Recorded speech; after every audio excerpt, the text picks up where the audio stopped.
He turned back, and I got a good look at Princess Veylara's expression. It was complicated. Gratitude, certainly, but also something else. Curiosity. Maybe respect. Possibly the dawning realization that this human had just upended her entire political reality in the span of about 12 minutes. "You saved my life," she said, which was stating the obvious but seemed important to her. "You exposed a conspiracy that would have destroyed my family's reign. You prevented a war." She paused, glancing at the data crystal that now rested in Commander Tavik's possession. "How did you even know about this plot?" Elias smiled. Just a slight quirk of his lips that somehow managed to be both charming and unsettling. "I didn't, not until 2 days ago, but when Earth's intelligence division sent me here as an observer, they included a standard brief on all major political players in this sector. Duke Throzen's financial records showed some interesting irregularities, so I did some digging. Some digging," High Priestess Kalara repeated, her tone somewhere between impressed and horrified. "You uncovered a multi-layered assassination plot involving 6 different criminal organizations, traced the conspiracy back to exiled Thessaran royalty, and gathered enough evidence to legally invoke an ancient rite that most scholars believe is purely ceremonial, all in 2 days? Couldn't sleep much on the journey here," Elias said with a shrug that was just a bit too casual. "Might as well do something productive." I had to suppress a laugh. This is peak human behavior, folks. Casually dismantling centuries-old political conspiracies because of mild insomnia. Other species plan elaborate operations for months. Humans just get bored on a long shuttle flight. Princess Veylara studied him for a long moment, her violet eyes, all 3 of them narrowing in consideration. "The right of challenge you invoked carries certain by Thessaran law. You are now bound to serve as my personal protector until the threat to the royal family is fully resolved. I'm aware of the law, Your Highness. Are you also aware," she continued, her voice taking on a slightly amused edge, "that the traditional duration of such service is 1 standard year, during which time the protector must reside within the royal palace, attend all state functions, and basically become part of the royal household?" Elias's expression didn't change, but I swear I saw something flicker in his eyes. Calculation, maybe, or the realization that he'd just accidentally committed himself to a year of galactic political theater. "The law is quite clear on that point as well, Your Highness." "Wonderful," she said. And there was definitely amusement there now. "Because as of approximately 15 minutes ago, I am no longer engaged to be married, which means the political alliance with the Drakmor Confederacy is dissolved, which means Thessara Prime is now in a rather precarious diplomatic position, which means, interrupted King Valorn, who had just arrived at the amphitheater surrounded by what looked like the entire Thessaran military. "We need to completely restructure our foreign policy, and quickly." The king was imposing in the way that only ancient monarchs can be, tall, dignified, with feathers that shimmered like starlight, and a presence that commanded immediate attention. He looked at the captured Duke Throzen with undisguised contempt, then turned to Elias. "You're the human who prevented this disaster." "Commander Elias Korven, representing Earth's diplomatic corps, Your Majesty." King Valorn studied him for a long moment, then glanced at his daughter, then back to Elias. I could practically see the political calculations happening behind those eyes. "Commander Korven, you have my deepest gratitude. You've not only saved my daughter's life, but potentially prevented a civil war that would have torn this sector apart. Name your reward, anything within my power to grant." Now, this is where most species would ask for wealth, titles, land, the usual rewards. Humans, though, humans are delightfully unpredictable. "Actually, Your Majesty, I'd like to request access to your royal archives, specifically, the historical records regarding the Syndicate of Free Traders and their connections to various noble houses across this sector." The silence that followed was deafening. Even I was surprised, and I've been watching humans long enough to know they rarely take the obvious path. King Valorn blinked, a slow, deliberate gesture of genuine surprise. "The archives, not land, not titles, not a position in the royal court. The archives would be more useful," Elias replied evenly. "If Duke Throzen was willing to go this far, and if he had connections to the Syndicate and exiled royalty, this conspiracy goes deeper than one attempted coup. There are probably other players, other plans in motion. I'd like to help identify and neutralize them before they can threaten Thessara Prime or its allies." Princess Veylara made a sound that might have been a laugh, or might have been exasperation. Of course, because stopping one conspiracy isn't enough for you. Prevention is generally more efficient than reaction, Your Highness. King Valorn exchanged a long look with his daughter, and something passed between them, some kind of royal telepathy that I'm convinced all monarchs develop after enough years on the throne. Then the king smiled, a genuine expression of respect. Very well, Commander. You'll have full access to the archives, and since you're now bound by law to serve as my daughter's protector for the next year, you'll also have quarters in the palace, security clearance appropriate to your position, and a formal title befitting your status. That's really not. It's happening, Commander, the king said firmly. You saved the royal family. You'll be honored whether you like it or not. Consider it the price of being a hero. Over the next 3 months, yes, 3 months, because this story doesn't end with the dramatic rescue. That would be too simple. Things got progressively more interesting. Elias threw himself into the archives with the kind of obsessive focus that makes other species uncomfortable. He cross-referenced trade routes, financial records, communication logs, historical precedents, and approximately 17,000 pages of bureaucratic documentation that would have put most people into a coma of boredom. And he found things. Oh, did he find things? Turns out Duke Throzen was just the tip of a very nasty iceberg. The Syndicate of Free Traders, which was really just a fancy name for organized crime with better marketing, had been infiltrating noble houses across 6 different systems for the better part of 2 decades. The goal? Create enough political instability to collapse the existing power structures, then sweep in and establish their own control under the guise of restoring order. Elias presented his findings to King Valorn and the Thessaran High Council in a briefing that lasted 4 hours and included visual aids, probability matrices, and a level of detail that had several council members openly weeping with either gratitude or information overload, possibly both. This is extensive, Chancellor Morzak said, staring at the data displays with his 6 eyes wide. How did our own intelligence services miss this? They didn't miss it entirely, Elias replied diplomatically. They just didn't have all the pieces. Earth's intelligence network operates differently.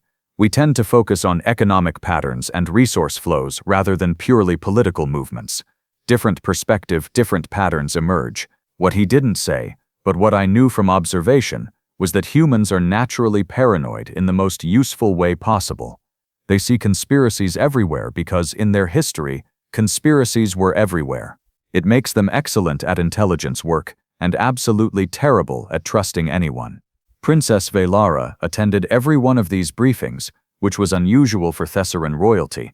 They typically delegate such tedious work to advisors, but she showed up, asked sharp questions, and gradually became something of a partner in Elias's investigation. Watching them work together was fascinating.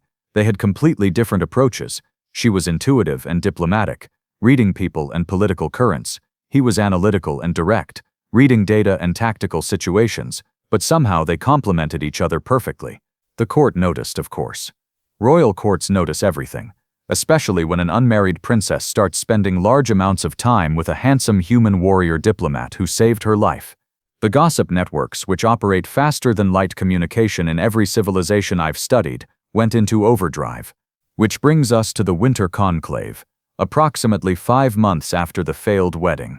The conclave was a massive diplomatic gathering held annually on Thessara Prime, where representatives from dozens of systems came to negotiate treaties, discuss trade agreements, and generally engage in the kind of political maneuvering that makes my species dizzy.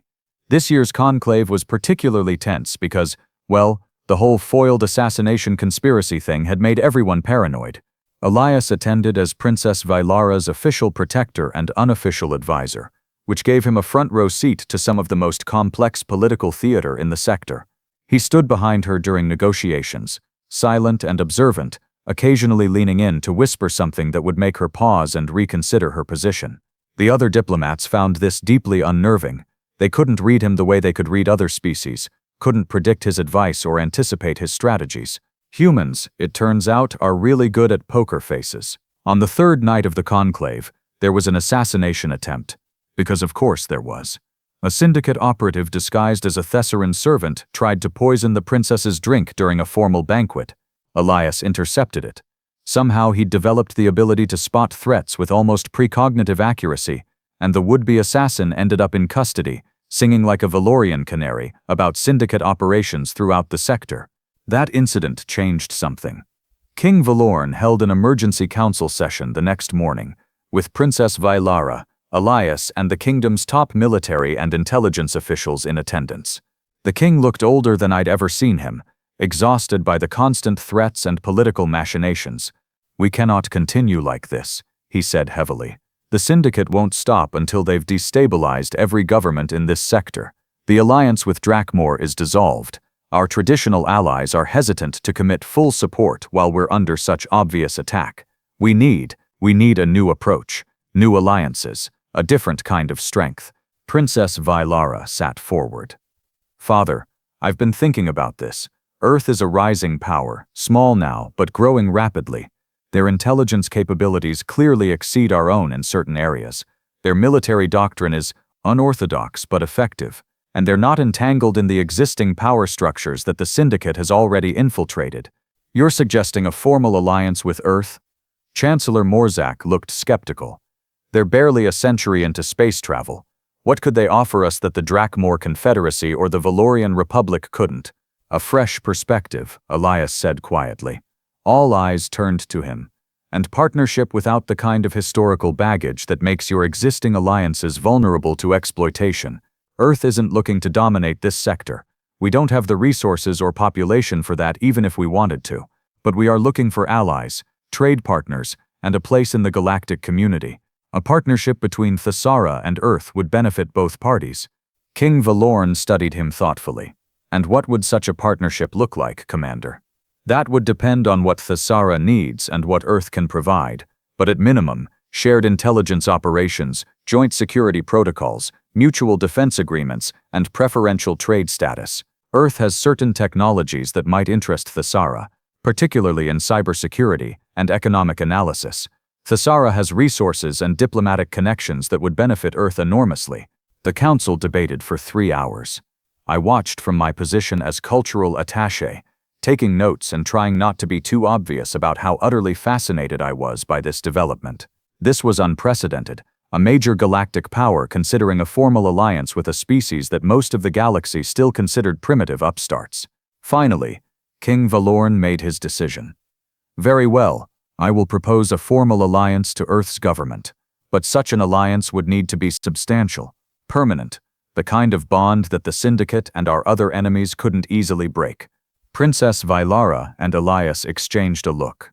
I saw it, the moment they both realized where this was heading before King Valorn even said it. "A marriage alliance," the king continued, his gaze fixed on his daughter, "between the royal house of Thessara and an appropriate representative of Earth." The room went very quiet. Princess Veylara's feathers did that ruffling thing they do when she's processing strong emotions. Elias's expression remained carefully neutral, but I noticed his hands, previously relaxed, had tensed slightly. "Father," the princess said carefully, "are you suggesting that I marry Commander Korven?" "I'm suggesting," King Valorn replied with the kind of diplomatic precision that reminded everyone why he'd ruled successfully for 300 years, "that such a union would cement an alliance between our peoples, demonstrate Thessara's commitment to new partnerships, and place someone I trust absolutely, someone who has already proven his loyalty and capability in a position to help protect this kingdom from future threats. But the choice, daughter, is entirely yours. I won't force you into another arranged marriage, not after what nearly happened with Throzend." The princess looked at Elias. Elias looked at the princess. The rest of us tried to pretend we weren't watching the most awkward potential proposal in galactic history. "Commander," she said slowly, "you would be giving up a lot. Your career in Earth's military, your freedom to return home whenever you wished, your independence. In exchange for what? A political position in an alien government, bound by marriage to someone you barely know? I know you better than you think, Your Highness," Elias replied, and there was something in his voice, warmth maybe, or genuine affection. "These past 5 months, working together, watching you navigate impossible political situations with grace and intelligence, seeing how you put your people's welfare above your own preferences, I'd be honored to stand beside you, not just as your protector, but as your partner." She smiled then, a real smile, not the diplomatic ones she used in court. "You're absolutely insane, you know that." "I'm human," he said with a slight grin. "It's basically the same thing. The wedding, the real wedding, not the nightmare that almost happened with Duke Throsend, took place 6 weeks later. It was smaller than the previous attempt, with much tighter security and significantly fewer Drakmor guests. Actually, there were no Drakmor guests, because the Confederacy had lodged a formal protest with the Galactic Council about the whole "one of our dukes turned out to be a treasonous assassin" thing, and diplomatic relations were somewhat strained. Earth sent a delegation led by Admiral Zhang, who looked equal parts proud and bewildered that one of her commanders had somehow married into galactic royalty. The ceremony itself was beautiful. High Priestess Kalara managed to get through the whole thing without interruption this time, and Princess Veylara and Elias exchanged vows in both Thessaran and English, binding themselves together in one of the most unusual political marriages the sector had ever seen. But here's the thing about political marriages that start with genuine respect and partnership. They tend to work out better than anyone expects. Over the following year, Elias and Veylara became a formidable team. They dismantled 3 more syndicate cells, negotiated trade agreements that benefited both Thessara and Earth enormously, and generally made everyone who'd underestimated humanity rethink their assumptions.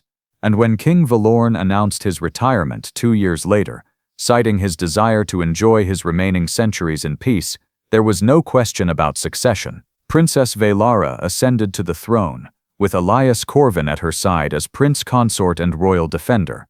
The human who'd come to a wedding as a simple observer was now effectively co-ruling one of the most powerful kingdoms in the sector. He'd walked into a trap meant for a princess, and walked out with a crown. Not his own crown, technically, but try telling that to the syndicate operatives who kept making the fatal mistake of underestimating him. I stayed on as cultural attaché, of course.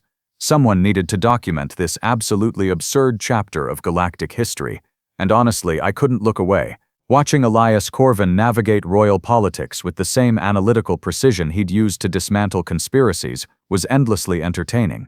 Watching him and Queen Veylara rule together, balancing Thessaran tradition with human innovation, diplomatic grace with tactical directness, was genuinely inspiring. The Galactic Council eventually recognized the Earth-Thessara alliance as a major power bloc, which shifted the entire political landscape of the sector. Other species started taking humanity seriously, not as primitive newcomers, but as legitimate players with unique capabilities. Earth's influence grew exponentially, all because one human couldn't sleep on a shuttle flight and decided to do some light reading about political conspiracies. 5 years after that infamous wedding, I attended a state dinner at the royal palace. Queen Veylara and Prince Elias were hosting representatives from a dozen different systems, negotiating a massive anti-syndicate coalition that would finally put an end to the criminal organization's reign of chaos. I watched them work the room together, she with her diplomatic brilliance, he with his tactical insight, and I couldn't help but laugh at the sheer improbability of it all. A human shows up to a wedding, stops an assassination, exposes a conspiracy, invokes an ancient law, accidentally becomes royalty, marries a princess, helps her become queen, and fundamentally reshapes galactic politics. That's not a political career. That's a cosmic punchline. But here's what really gets me. What makes this story worth telling? Elias Korven never set out to be a hero or a prince or a political powerhouse. He just saw something wrong and decided to fix it. Consequences be damned. That's humanity in a nutshell. They don't calculate the safe play, or wait for permission, or worry about whether they're qualified. They just act, and somehow, impossibly, it works.